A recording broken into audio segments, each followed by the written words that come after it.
Estamos de volta com o programa Cláudio Alves Sem Censura. Obrigado por estar com a gente.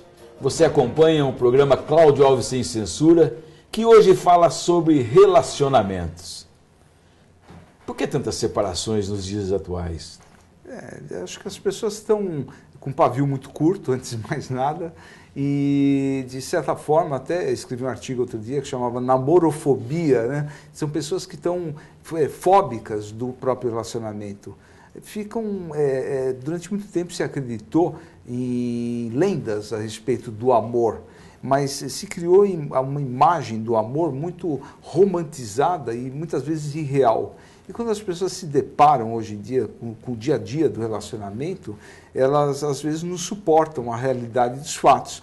Porque só dá para se relacionar com mais profundidade as pessoas que conseguem dar o braço a torcer, que têm humildade, que têm tolerância, que sabem perdoar e que sabem resolver conflito. Aliás, que saiba brigar também, porque para você estar no relacionamento, nem sempre você tem que se dobrar a posição do outro.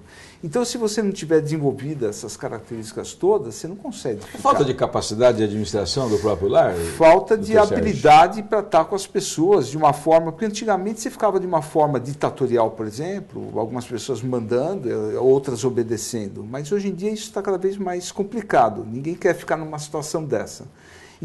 Então são vários fatores que levam as pessoas a se separar.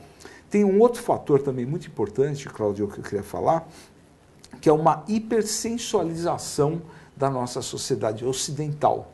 No sentido de que os ícones todos, você pega na televisão e na mídia em geral, os ícones todos são muito sensuais. Então, são mulheres muito bonitas, inclusive bastante expostas, né? Exatamente. Então, os homens também, as mulheres também hoje querem homens bonitos, todo sarado e tal. Então, existe uma valorização muito grande do que é sensual, inclusive do que é sexual também. Só que isso é só um lado da gente mesmo. Então, você não segura um relacionamento só pelo sexo, só pela sensualidade. Então, hoje em dia, você tem pouca profundidade, fica muito caras e bocas, fica uma coisa de se arrumar para outra pessoa, e as pessoas acabam não se arrumando para si mesmas. Verdade. Né? Então, falta profundidade. Então, chega uma hora, tem a paixão toda, tem o envolvimento todo, a atração, mas chega uma hora que acaba. Nesse momento, quando é que uma separação é inevitável? Inevitavelmente, se a sua relação for baseada só na sensualidade, uma hora ela se esgota. Só sensualidade não segura um relacionamento. Agora, por exemplo, tem outros relacionamentos que são baseados no material. Famoso bom partido, né? Isso. Que antigamente as mulheres queriam casar com um cara que era bom partido. Questão econômica influenciada. Que, aliás, está invertendo, porque hoje em dia o que tem de mulher bem resolvida financeiramente e rapazes mais novos a fim de encostar numa mulher dessa, as coisas estão se invertendo bastante. Mas se o relacionamento for baseado só na questão material ou na questão sensual, a beleza, por exemplo, a beleza acaba. A mulher engravida uma vez, engravida duas, tem estria, né? É verdade. Então é difícil você manter aquele padrão de beleza. Então, se o relacionamento for baseado só em beleza, e na matéria, no dinheiro, né? E se não tiver a capacidade de cada um de estar no relacionamento para crescer pessoalmente. O que é o amor para o senhor, doutor? Amor é entrega, amor. É difícil falar sobre amor, porque é uma coisa tão não imaterial, mas vamos dizer que eu já escrevi 10 livros falando em torno do amor. Olha só. Mas a gente poderia identificar o amor quando falar em aceitação, quer dizer, quando eu aceito outra pessoa incondicionalmente, a gente está falando em amor. Agora, quando eu coloco condições, aí a gente já está falando em relações mais problemáticas, muitas vezes neuróticas, né? Mas o amor, que eu entendo mais no sentido mais profundo da palavra, ele é incondicional. Vou te dar um exemplo. O amor de um pai por um filho nem sempre é puro, porque às vezes o pai projeta no filho tantas coisas e quer que o filho seja aquilo que ele não foi. Acontece um acidente, vem a decepção. Então, se tivéssemos a capacidade de olharmos uns para os outros, um pai para um filho, e entender qual que é a essência daquele filho que é diferente do outro e diferente do outro. E cada pessoa, cada ser humano tem um jeito diferente. Claro. Hoje mesmo atendi um rapaz, ele estava preocupado, porque ele me falou assim, eu fico com a minha namorada durante um tempo, mas depois eu tenho uma vontade maluca de não vê-la por uns 2, 3 dias. Eu me acho problemático, tal. Eu falei, não, assim como o teu dia e a noite, todos nós temos a necessidade do afeto, da carícia, e também temos necessidade de dar atenção para a gente mesmo, de desligar de tudo. A que se deve esse tipo de comportamento? Isso não é um problema. Eu não vejo isso como problema. Eu vejo como uma alternância sábia entre você estar com os outros e você estar consigo mesmo. E se a gente entendesse, tem muitos paradigmas, se a gente mudasse, a gente ia fabricar relacionamentos mais saudáveis. Essa coisa de ficar grudado um no outro é uma coisa que não funciona para todo mundo.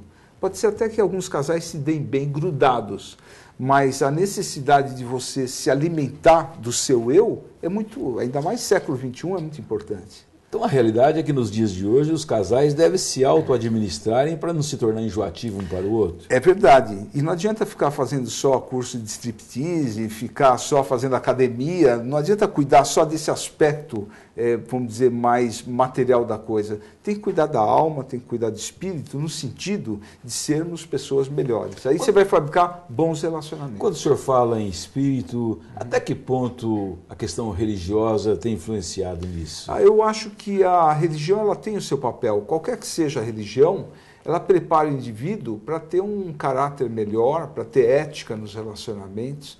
Então, pode ser que uma pessoa que não tenha religião tenha bastante ética. Mas vamos dizer que o hábito de você ir a uma igreja, qualquer que seja a igreja, de você cultivar, na igreja sempre você vai ouvir palavras sábias de relacionamento. Então, a pessoa que tem esse hábito de fazer uma revisão de si mesmo, a pessoa que vai na igreja, ela costuma ter mais humildade, porque faz parte do ritual da igreja. Eu acho que são pessoas que se preparam melhor para os relacionamentos. Os índices de separações hoje, doutor Sérgio, eles são mais para pessoas que não têm essas formações religiosas ou não? Ou não porque você pegar numa igreja cristã, quer seja evangélica ou católica, você é doutrinado para não separar. Influencia. Então, influencia, sem dúvida nenhuma. Agora, vamos supor que uma pessoa tem o hábito, um outro hábito de beber bastante, usar droga, fumar e ir para a noite, que é muito sensual, o diabinho vai estar sempre ali, mas sem sombra de dúvida. Você vai estar sempre sendo atiçado, você vai ter outros, estímulos. Você vai achar, você tem 35 anos, está casado com um filho, e se você tiver o hábito de sair para a noite e tudo isso, você vai olhar para a tua vida, você pode achar sem graça. Doutor Sérgio, eu tenho certeza que a sociedade mato-grossense está esperando uma pergunta. Uma resposta. Até que ponto, quando a pessoa amada pede um tempo, deve se aguardar? Como é que funciona isso? Eu não entendi isso. Uma pessoa amada, o casal, sim, o outro pede um tempo. Quer dizer, é que pedir um tempo às vezes é um modo de falar, né? Porque às vezes você já decidiu que você não quer mais estar com aquela pessoa e para fazer média, em vez de falar eu quero me separar de você, você pede um tempo, né? Mas eu acho que essa história de pedir um tempo, às vezes é necessário, não digo pedir um tempo, é que tornou-se um chavão esse, mas eu acho que é legal você ter o hábito do casal de, eventualmente, você tirar férias, eventualmente, da relação. Eu acho saudável, sabe, você passar um fim de semana na casa, sei lá, dos seus familiares ou com seus amigos, eu acho que é uma hora de fazer uma reflexão, inclusive para sentir saudade, né? Sem dúvida. Fome. Se você ficar comendo em seguida, você nem sabe mais o que é fome. Você come porque está na hora de comer ou porque tem muita comida na mesa. Então é importante, às vezes, você passar 5, 6 horas sem comer para você falar, que vontade de comer. E o relacionamento é parecido. Quem é que deve dar mais o braço a torcer, o homem ou a mulher? Eu não sei, viu? Eu acho que não é bem assim. Eu acho que os dois. Cada vez mais a gente está caminhando, a sociedade está caminhando para relacionamentos, para comportamentos unissex. Então, os direitos e deveres de homens e mulheres cada vez estão se igualando mais. Estamos saindo da cultura machista. Quando eu falo estamos saindo, é porque ainda temos um longo caminho a percorrer. Estamos saindo de uma igualdade entre homens e mulheres, muitas vezes até indo para uma cultura feminista, né? Mas que também eu acho que é o reverso da história. Então, nem machismo, nem feminismo, acho que a gente tem que encontrar um ponto de equilíbrio, de respeito. E administrar o problema. De respeito, ninguém é melhor que ninguém, nem Acho que então ninguém tem que dar o braço a torcer. Acho que todo mundo precisa ter humildade para reconhecer o ponto de vista do outro. Porque nem sempre eu tenho razão. Às vezes você tem razão. E eu admitir que você tem razão e eu não tenho razão, isso é uma evolução danada. É verdade. Ainda hoje, um recado aos vovôs e vovós sobre os relacionamentos deles com o pessoal mais novo. E no próximo bloco, relacionamento e beijo. Como devem ser conduzidos? E você, papai ou mamãe, sabe o que é um bebê? Se o seu filho ou sua filha ainda não disseram, o doutor explica. Voltamos em seguida. O programa Cláudio Alves, sem censura, volta já. Fique sabendo sem censura. Segundo o psicólogo Flávio Gicovati, a busca por um relacionamento amoroso pela internet é uma alternativa interessante. Na internet, o apelo estético e visual são diminuídos pela possibilidade do anonimato. E esse mesmo anonimato possibilita às pessoas serem mais sinceras em relação às suas características comportamentais e personalidade.